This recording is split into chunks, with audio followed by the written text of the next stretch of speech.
Ouais, Banakin, Bangomoko ba Congolais, Congolia, Congolaise. Bon, le tout ça comme vidéo muké, tout le bela comme héritier Watanabe, tout à l'émission dimanche passé. Papa Pimbo quoi. Ah, héritier Watanabe à lobby, à commission wera muké, après que wera sonne mafuta.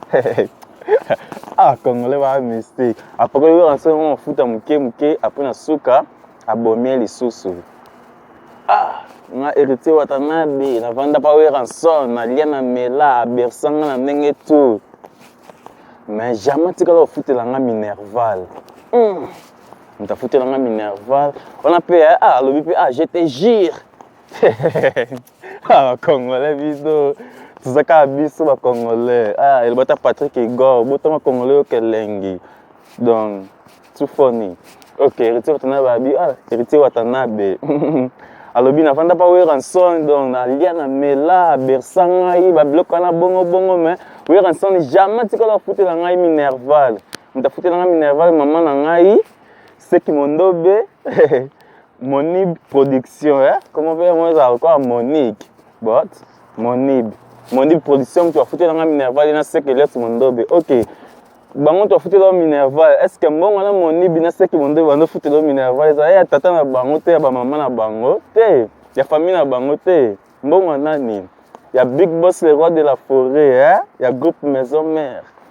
Donc bango to foutu lo l'art quoi. Donc tika ko lo bakio oui ra foutu la mbongo te, apesa nde ba moni production, bango to zo mbongo na Maison Mère, bakio foutu lo Minerval na classe. Pour raison na tante, oui raison na tante ke na école ke foutu so Minerval te. On t'a foutu l'homme Minerval par mon production, mais dans bon, il y a Weranson, Big Boss, le roi de la forêt.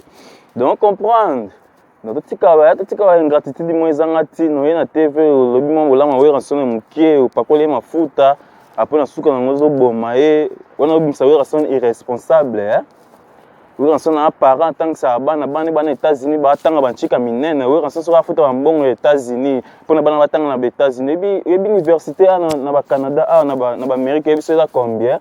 C'est là cher ma casse, donc, au tika bilobalo, parce que nous devons d'apprendre autant na kin. Et quand si bon à foutu l'homme avant na kin, et zang à Weranson sera foutu la bande na US, dans le Canada. C'est que donc, na kini kuna zelo côté donc bongo bando futelo ba Minerval wana zambongo Weranson ya Maison Mère groupe Maison Mère wenge musique Maison Mère Big Boss le roi de la forêt azwandela kana pesi ba moni production bakeni ne ko ba futela et donc lo bateke Weranson na futela nga la te lo côté rien wana za ba lokuta donc te ba mtozo lo baka utika bikosa kosa donc we na TV kosa batu ke boye te Weranson ta futela la Minerval zande apesa ba moni production bake na école bake kuta na ba principal na bino sopeza ndeni kuna donc bendeka bosala kuna na ebite na kini kuna ya ba futelo classe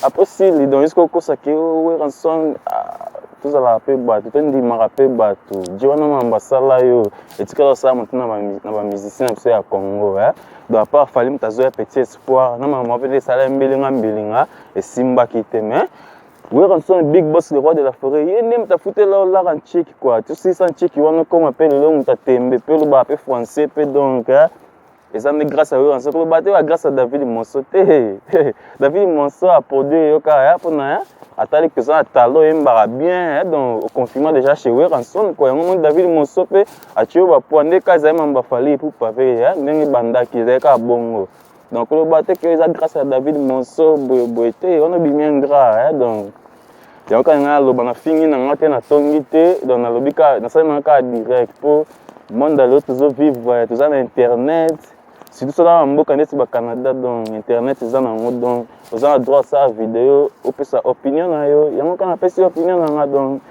ça vie na nga ouais c'est pas na ngote ça va il y a quand on a loba ouais